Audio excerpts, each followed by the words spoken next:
साथी किसका होगा, रहे सदा जो साथ में। भव से पार लगा दे नैया, स्वर्ग दे सौगात में, जो स्वर्ग दे सौगात में। एक समंदर प्यार का है, आँखों में लहरा रहा। पाना था जो पा लिया अब, और क्या बाकी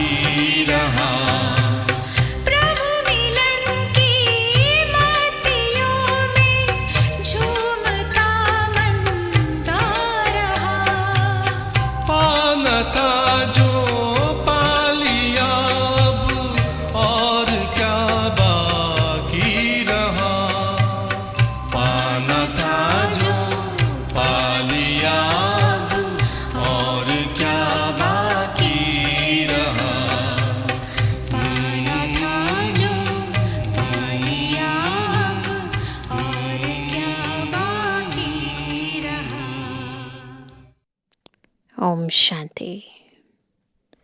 आज है संडे, छुट्टी का दिन है और हम आत्माएं जब इस सृष्टि रंगमंच पर आई तब सब बातों से छूटी हुई थी, छुट्टी में थी, फ्री थी।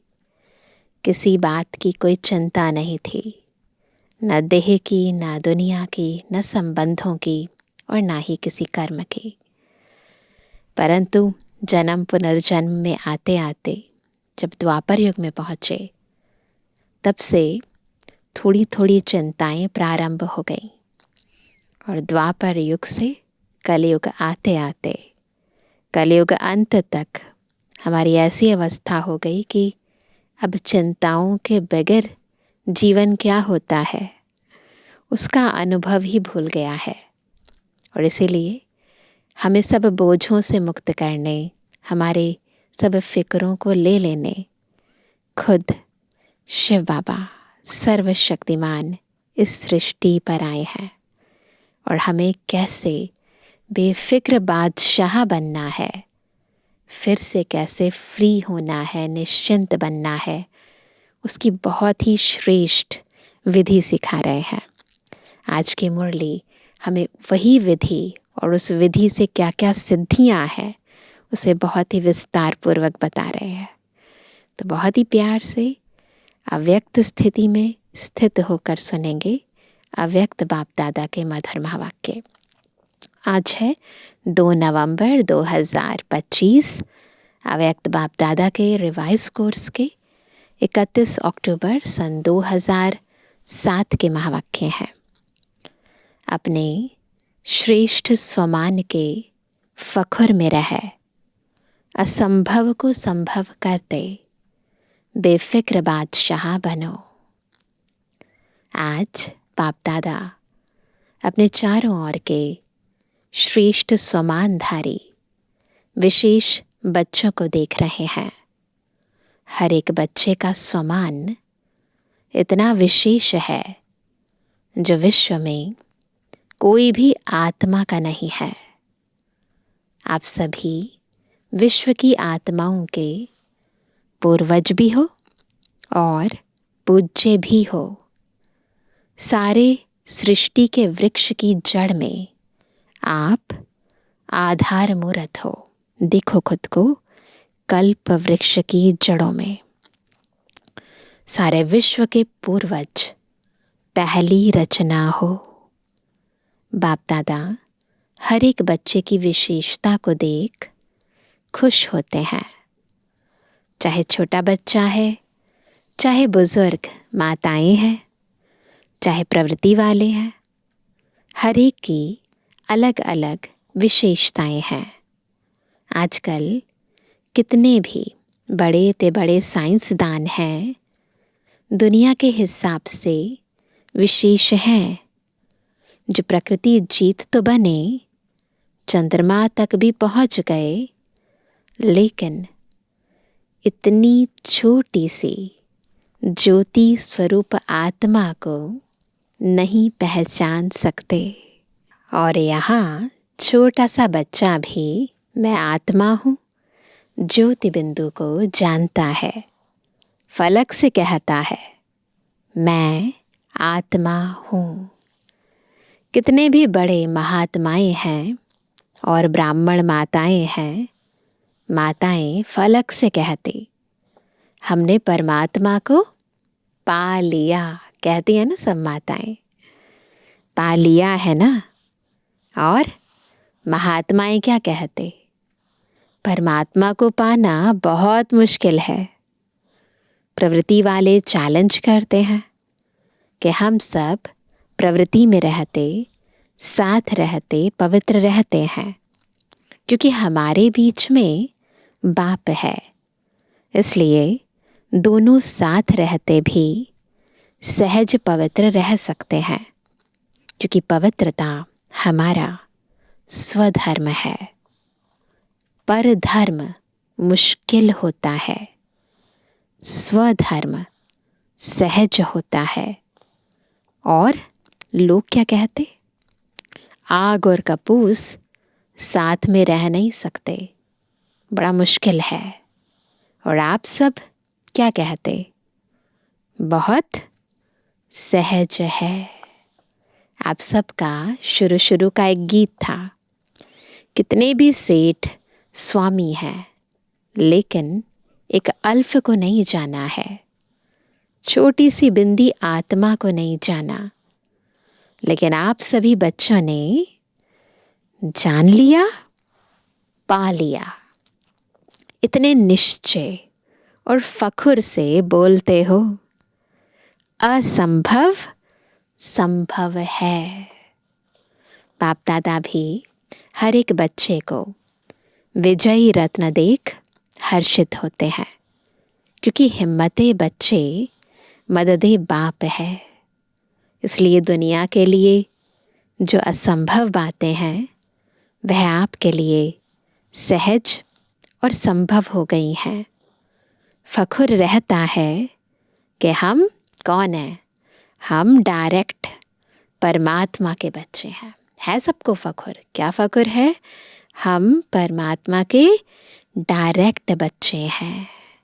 इस नशे के कारण, निश्चय के कारण, परमात्मा बच्चे होने के कारण माया से भी बचे हुए हो। इसलिए माया से बचने का क्या तरीका है? बस बाबा के बच्चे बने रहो। बच्चा बनना अर्थात सहज बच जाना। तो बच्चे हो और सब विघ्नों से, समस्याओं से बचे हुए हो। सिंपल तरीका है। तो अपने इतने श्रेष्ठ स्वमान को जानते हो ना? क्यों सहज है? क्योंकि आप साइलेंस की शक्ति द्वारा परिवर्तन शक्ति को कार्य में लगाते हो। नेगेटिव को पॉजिटिव में परिवर्तन कर लेते हो। माया कितने भी समस्या के रूप में आती है, लेकिन आप परिवर्तन की शक्ति से, साइलेंस की शक्ति से समस्या को समाधान स्वरूप बना देते हो। कारण को निवारण रूप में बदल देते हो। है ना इतनी ताकत? कोर्स भी कराते हो ना? नेगेटिव को पॉजिटिव करने की विधि सिखाते हो। यह परिवर्तन शक्ति बाप द्वारा वर्षे में मिली है। एक ही शक्ति नहीं, सर्व शक्तियाँ परमात्म वर्षा मिला है। इसलिए बाप दादा हर रोज़ कहते हैं, हर रोज़ मुरली सुनते हो ना? तो हर रोज़ बाप दादा यही कहते। क्या कहते हैं रोज़? एक ही बात बाबा बार बार कहते, बाप को याद करो और वर्षे को याद करो। बाप की याद भी सहज क्यों आती है? जब वर्षे की प्राप्ति को याद करते तो बाप की याद प्राप्ति के कारण सहज आ जाती है। हर एक बच्चे को यह रूहानी फखुर रहता है। दिल में गीत गाते हैं। कौन सा गीत गाते हैं सभी? पाना था वो पा लिया। सभी के दिल में यह स्वतः ही गीत बजता है ना? फखुर है ना? है ना? जितना इस फखुर में रहेंगे तो फखुर की निशानी है। क्या है निशानी की? अगर हमें फखुर है कि हमने जो पाना था वो पा लिया है, बाबा हमें मिल गया है, तो उसकी निशानी है बेफिक्र होंगे। अगर किसी भी प्रकार का संकल्प में, बोल में या संबंध संपर्क में, ध्यान से समझेंगे, संकल्प में, बोल में या संबंध संपर्क में फिक्र रहता है तो फखुर नहीं है। बाप दादा ने बेफिक्र बादशाह बनाया है। बोलो, बेफिक्र बादशाह हो? हैं सभी बेफिक्र? हैं तो हाथ उठाओ। जो बेफिक्र बादशाह है वो हाथ उठाओ। बेफिक्र हो या कभी कभी फिक्र आ जाता है। अच्छा है जब बाप बेफिक्र है, तो बच्चों को क्या फिक्र है। बाप दादा ने तो कह दिया है, सब फिक्र व किसी भी प्रकार का बोझ है तो बाप दादा को दे दो। बाप सागर है ना, तो बोझ सारा समा जाएगा। कभी बाप दादा बच्चों का एक गीत सुन के मुस्कुराता है। पता है कौन सा गीत? क्या करें, कैसे करें? कभी कभी तो गाते हो ना। बाप दादा तो सुनता रहता है, लेकिन बाप दादा सभी बच्चों को यही कहता है। क्या कहते हैं बाबा? बाप दादा सभी बच्चों को यही कहते हैं, हे मीठे बच्चे, लाडले बच्चे, साक्षी दृष्टा के स्थिति की सीट पर सेट हो जाओ, बिल्कुल डिटैच, साक्षी होकर ना, दृष्टा बनकर सृष्टि रंगमंच पर हर एक आत्मा के रोल को देखो। तो साक्षी दृष्टा के स्थिति की सीट पर सेट हो जाओ और सीट पर सेट होके खेल देखो। इन्वॉल्व होने की ज़रूरत नहीं है हर चीज़ के अंदर, बिल्कुल डिटैच होकर ऑब्जर्वर की तरह दृष्टा बनकर इस खेल को देखो। बहुत मज़ा आएगा। वहाँ त्रिकालदर्शी स्थिति में स्थित हो जाओ। ऐसे मज़ा आता है ना, तो क्या कहते हैं, वाह वाह बहुत अच्छा है सीन। पापा कहते त्रिकालदर्शी स्थिति में स्थित हो जाओ। सीट के नीचे आते इसलिए अपसेट होते हो। सेट रहो तो अपसेट नहीं होंगे। कौन सी 3 चीज़ें बच्चों को परेशान करती हैं? 3 चीज़ें हैं जो बच्चों को परेशान करती है। कौन सी हैं वो? एक, चंचल मन। ये जो मन चंचल हो जाता है ना, ये बच्चों को परेशान करता है। दूसरा, भटकती बुद्धि। और तीसरा, पुराने संस्कार। बाप दादा को बच्चों की एक बात सुनकर हंसी आती है। पता है कौन सी बात है? कहते हैं बाबा क्या करें, मेरे पुराने संस्कार है ना। बाप दादा मुस्कुराता है।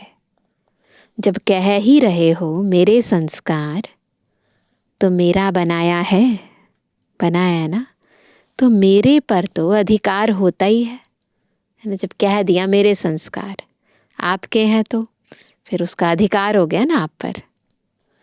जब पुराने संस्कार को मेरा बना दिया, तो मेरा तो जगह लेगा ना। क्या यह ब्राह्मण आत्मा कह सकती है मेरे संस्कार? पुराने संस्कारों को हम मेरा संस्कार कह सकते हैं?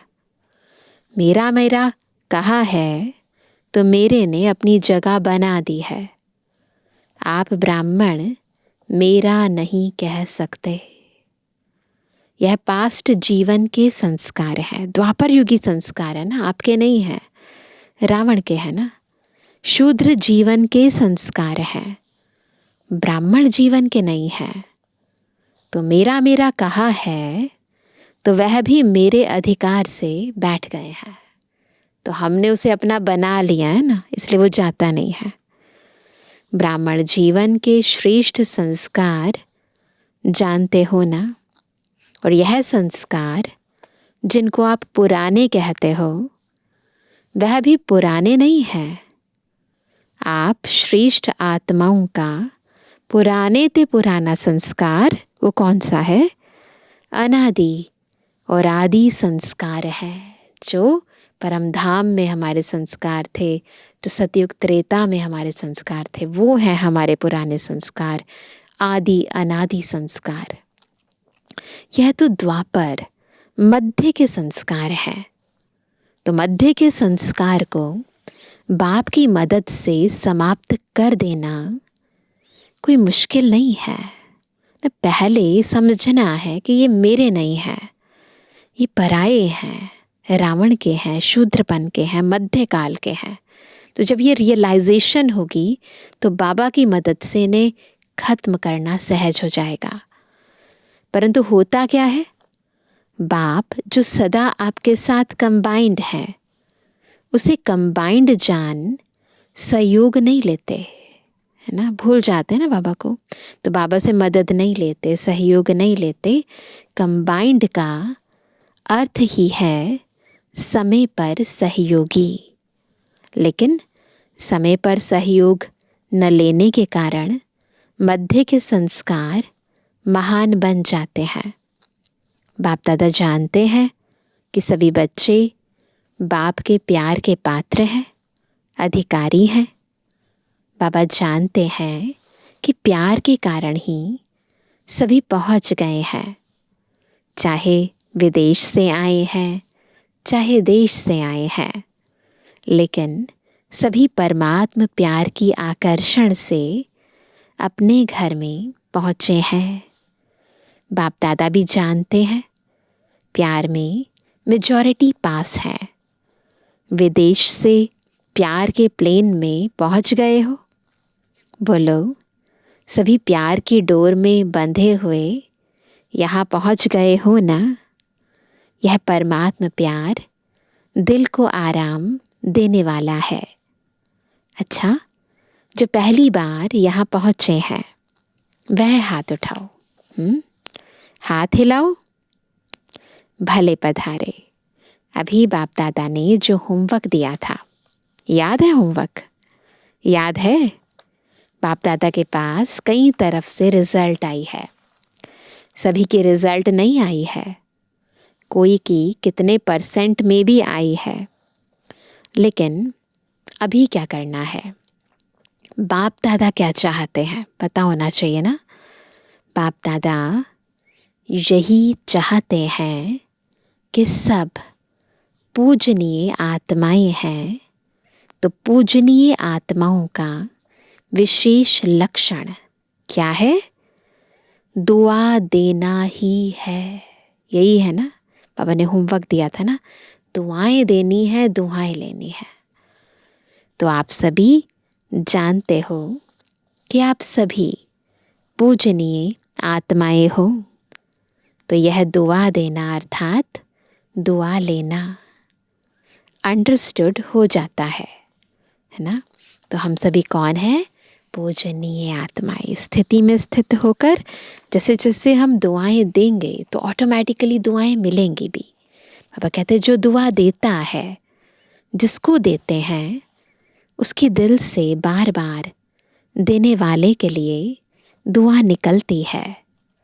तो हे पूज्य आत्माएं, आपका तो निजी संस्कार है दुआ देना, अनादि संस्कार है दुआ देना।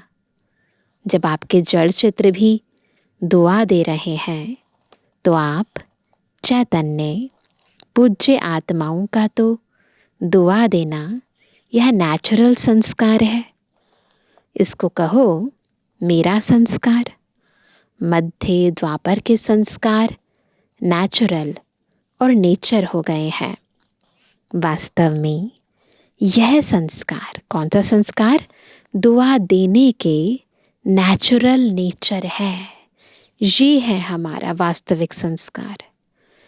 जब किसी को दुआ देते हैं तो वह आत्मा कितनी खुश होती है, वह खुशी का वायुमंडल कितना सुखदायी होता है।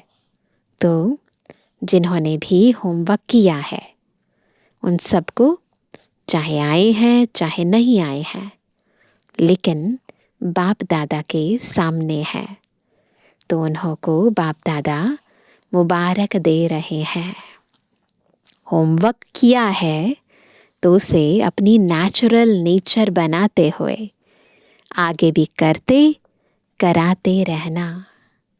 और जिन्होंने थोड़ा बहुत किया है, नहीं भी किया है, तो वह सभी अपने को सदा मैं पूज्य आत्मा हूँ, मैं बाप की श्रीमत पर चलने वाली विशेष आत्मा हूँ, इस स्मृति को बार बार अपनी स्मृति और स्वरूप में लाना।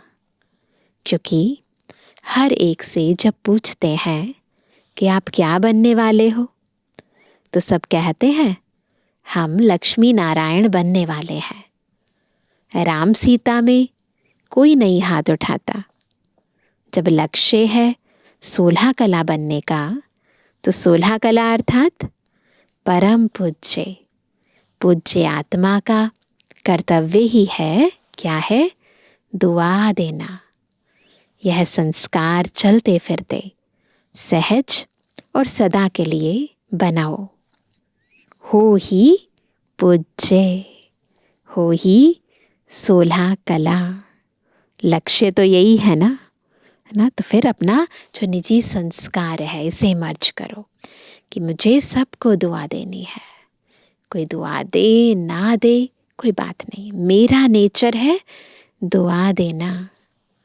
बाप दादा खुश है कि जिन्होंने भी किया है उन्होंने अपने मस्तक में विजय का तिलक बाप द्वारा लगा दिया। साथ में सेवा के समाचार भी बाप दादा के पास सबकी तरफ से, वर्गों की तरफ से, सेंटर्स की तरफ से बहुत अच्छी रिजल्ट सहित पहुंच गए हैं। तो एक होमवर्क करने की मुबारक और साथ में सेवा की भी मुबारक। पदम पदम गुणा है। बाप ने देखा कि गांव-गांव में संदेश देने की सेवा बहुत अच्छे तरीके से मेजॉरिटी एरिया में की है, तो यह सेवा भी रहमदिल बनकर की। इसलिए सेवा के उमंग उत्साह में रिजल्ट भी अच्छी दिखाई दी है। यह मेहनत नहीं की, लेकिन बाप से प्यार अर्थात संदेश देने से प्यार। तो प्यार के मोहब्बत में सेवा की है, तो प्यार का रिटर्न सब सेवाधारियों को स्वतः ही बाप का पदम पदम गुणा प्यार प्राप्त है। बाबा की सेवा करते हैं तो बाबा बहुत बच्चों को प्यार करते हैं और वो सच में आत्मा को अनुभव होता है। तो बाबा कहते हैं बाप का पदम पदम गुणा प्यार प्राप्त है और होता रहेगा। साथ में सभी अपनी प्यारी दादी को बहुत स्नेह से याद करते हुए, क्योंकि बाप उस समय पर दादी अव्यक्त हो गए थे, तो इसीलिए बाबा खास तौर पर बड़ी दादी को, दादी प्रकाशमणि दादी जी को याद कर रहे हैं कि बाबा दादी को बहुत स्नेह से याद करते हुए दादी को प्यार का रिटर्न दे रहे हैं। तो यह प्यार की खुशबू बाप दादा के पास बहुत अच्छी तरह से पहुंच गई है। अभी जो भी मधुबन में कार्य चल रहे हैं, चाहे विदेशियों के चाहे भारत के, वह सब कार्य भी एक दो के सहयोग सम्मान के आधार से बहुत अच्छे सफल हुए हैं और आगे भी होने वाले कार्य सफल हुए पड़े हैं। क्योंकि सफलता तो आपके गले का हार है। बाप के गले के भी हार हो। बाप ने याद दिलाया था कि कभी भी हार नहीं खाना, क्योंकि आप बाप के गले के हार हो। तो गले का हार कभी हार नहीं खा सकता। तो हार बनना है या हार खानी है? क्या करना है? नहीं ना, तो हार खानी नहीं है ना। हार बनना अच्छा है ना, तो हार कभी नहीं खाना। हार खाने वाले तो अनेक करोड़ों आत्माएं हैं। आप हार बनके गले में पिरोए गए हो। ऐसे है ना, तो संकल्प करो बाप के प्यार में माया कितने भी तूफान सामने लाए, कितने भी तूफान सामने लाए, लेकिन मास्टर सर्वशक्तिवान आत्माओं के आगे तूफान भी तोहफा बन जाएगा। हर तूफान तोहफा लेकर आता है। ये भी अनुभव करने की बात है। ऐसा वरदान सदा याद करो। कितना भी ऊंचा पहाड़ हो, पहाड़ बदल के रूई बन जाएगा। अभी समय की समीपता प्रमाण वरदानों को हर समय अनुभव में लाओ। अनुभव की अथॉरिटी बनो। जब चाहो तब अपने अशरीरी बनने की, फरिश्ता स्वरूप बनने की एक्सरसाइज करते रहो। सेकंड में अशरीरी बनने की एक्सरसाइज, फरिश्ता स्वरूप बनने की एक्सरसाइज करते रहो। अभी अभी ब्राह्मण, अभी अभी फरिश्ता, अभी अभी अशरीरी। चलते फिरते कामकाज करते हुए भी 1 मिनट 2 मिनट निकाल अभ्यास करो। चेक करो, जो संकल्प किया वही स्वरूप अनुभव किया। अच्छा, चारों ओर के सदा श्रेष्ठ स्वमानधारी, सदा स्वयं को परम पूज्य और पूर्वज अनुभव करने वाले, सदा अपने को हर सब्जेक्ट में अनुभवी स्वरूप बनाने वाले, सदा बाप के दिल तख्त नशीन, भ्रुकुटी के तख्त नशीन, सदा श्रेष्ठ स्थिति के अनुभवों में स्थित रहने वाले, चारों ओर के सभी बच्चों को याद प्यार और नमस्ते। हम रूहानी बच्चों की रूहानी बाप दादा को गुड मॉर्निंग, नमस्ते नमस्ते नमस्ते। सभी तरफ से सभी के पत्र, ईमेल, समाचार सभी बाप दादा के पास पहुंच गए हैं। तो सेवा का फल और बल सभी सेवाधारियों को प्राप्त है और होता रहेगा। प्यार के पत्र भी बहुत आते हैं, परिवर्तन के पत्र भी बहुत आते हैं। परिवर्तन की शक्ति वालों को बाप दादा अमर भव का वरदान दे रहे हैं। जिन सेवाधारियों ने श्रीमत को पूरा फॉलो किया है, ऐसे फॉलो करने वाले बच्चों को बाप दादा कहते, सदा फरमान बरदार बच्चे वाह। बाप दादा यह वरदान दे रहे हैं और प्यार वालों को बहुत बहुत प्यार से दिल में समाने वाले अति प्यारे और अति माया के विघ्नों से न्यारे ऐसा वरदान दे रहे हैं। अच्छा, अभी सबके दिल में क्या उमंग आ रहा है?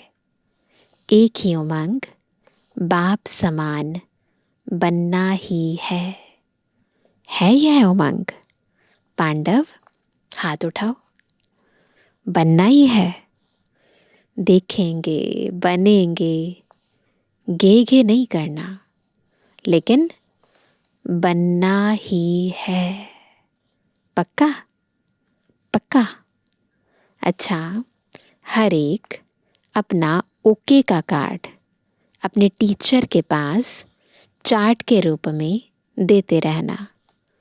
ज़्यादा नहीं लिखो, बस एक कार्ड ले लो, उसमें ओके लिखो या लाइन डालो। अगर ओके नहीं है तो लाइन डालो, बस। यह तो कर सकते हो ना, लंबा पत्र नहीं। अच्छा, वरदान है, संगम युग पर प्रत्यक्ष फल द्वारा शक्तिशाली बनने वाली सदा समर्थ आत्मा भव। संगम युग पर प्रत्यक्ष फल द्वारा शक्तिशाली बनने वाली सदा समर्थ आत्मा भव। संगम युग पर जो आत्माएं बेहद सेवा के निमित्त बनती हैं, उन्हें निमित्त बनने का प्रत्यक्ष फल शक्ति की प्राप्ति होती है। यह प्रत्यक्ष फल ही श्रेष्ठ युग का फल है। ऐसा फल खाने वाली शक्तिशाली आत्मा किसी भी परिस्थिति के ऊपर सहज ही विजय पा लेती है। वह समर्थ बाप के साथ होने के कारण व्यर्थ से सहज मुक्त हो जाती है। जहरीले सांप समान परिस्थिति पर भी उनकी विजय हो जाती है। इसलिए यादगार में दिखाते हैं कि श्री कृष्ण ने सर्प के सिर पर डांस किया। तो हम भी बाबा की श्रीमत प्रमाण, बाबा की डायरेक्शन प्रमाण क्या करेंगे? संगम युग पर प्रत्यक्ष फल की प्राप्ति करेंगे और उससे समर्थ आत्मा बन जाएंगे।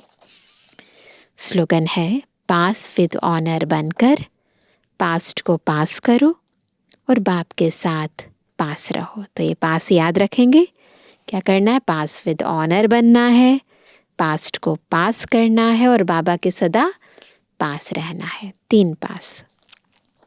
आज का अव्यक्त इशारा, अशरीरी व विदेही स्थिति का अभ्यास बढ़ाओ।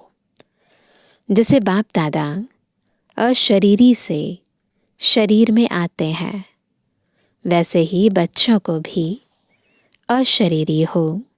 कैसे? अशरीरी हो करके शरीर में आना है। अव्यक्त स्थिति में स्थित होकर फिर व्यक्त में आना है। जैसे इस शरीर को छोड़ना और शरीर को लेना, यह अनुभव सभी को है। शरीर को लेना और छोड़ना, यह अनुभव सभी को है। ऐसे ही जब चाहो तब शरीर का भान छोड़कर, यहाँ शरीर नहीं छोड़ना है परंतु शरीर का भान छोड़ना है। तो शरीर का भान छोड़कर अशरीरी बन जाओ और जब चाहो तब शरीर का आधार लेकर कर्म करो।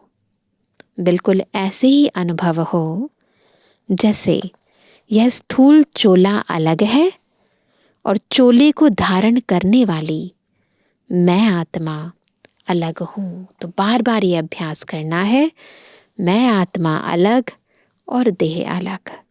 जब चाहूँ देह धारण करूँ, कर्म में आऊँ और जब चाहे शरीर से न्यारी बिल्कुल डिटैच हो जाऊँ। तो इसका अभ्यास सारे दिन में जब जब टाइम मिले चलते फिरते करते रहना है। अच्छा, ओम शांति।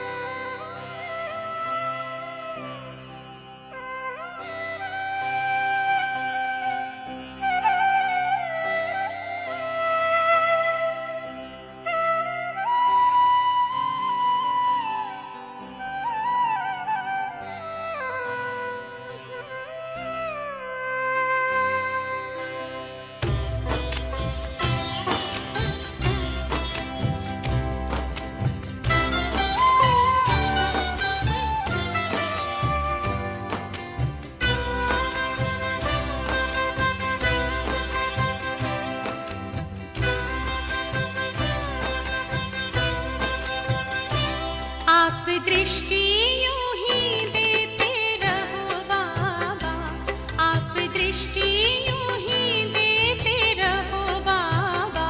सुख सागर में गहरे उतर जाऊं, सुख सागर में गहरे उतर जाऊं। पल के ना पल भर बंद मेरी हूँ, पल के ना पल भर बंद मेरी। इन लहरों को दामन में भर जाऊं, इन लहरों को दामन में भर जाऊं। आप दृष्टि यूं ही देते रहो बाबा।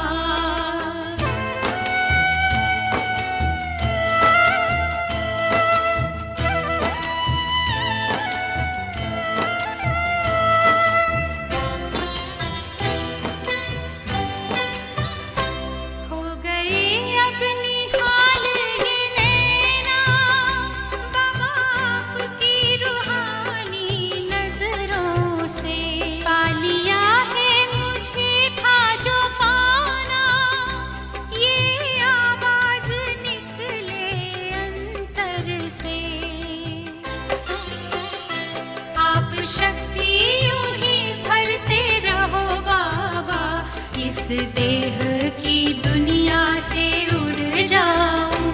आप दृष्टि यूं ही देते रहो बाबा।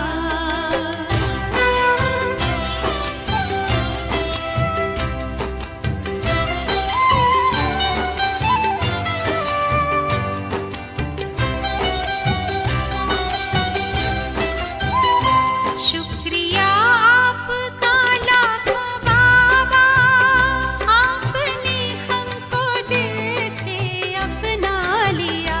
प्यास जन्मों की अब बुझ गई है, अपनी नजरों में हमको बसा जो लिया। आप आके यूं ही मिलते रहो बाबा, आप आके यूं ही मिलते रहो बाबा। बनके जन्नत की खुशबू बिखर जाऊं, बनके जन्नत की खुशबू बिखर जाऊं। आप दृष्टि यूं ही देते रहो बाबा।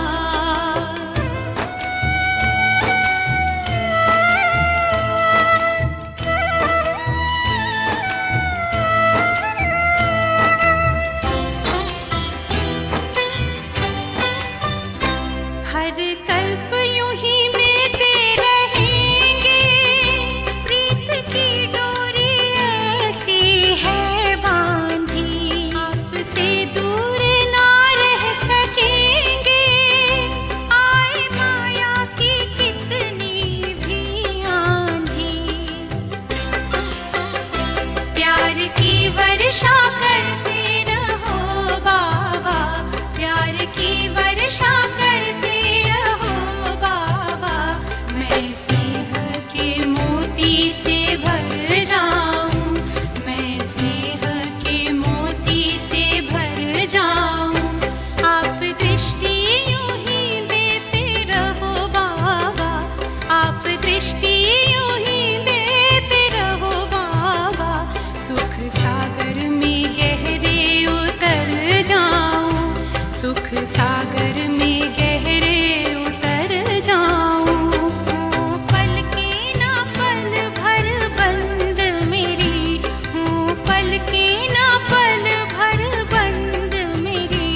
इन लहरों को दामन में भर जाऊं, इन लहरों को दामन में भर जाऊं। सुख सागर में गहरे उतर जाऊं, इन लहरों को दामन में भर जाऊं।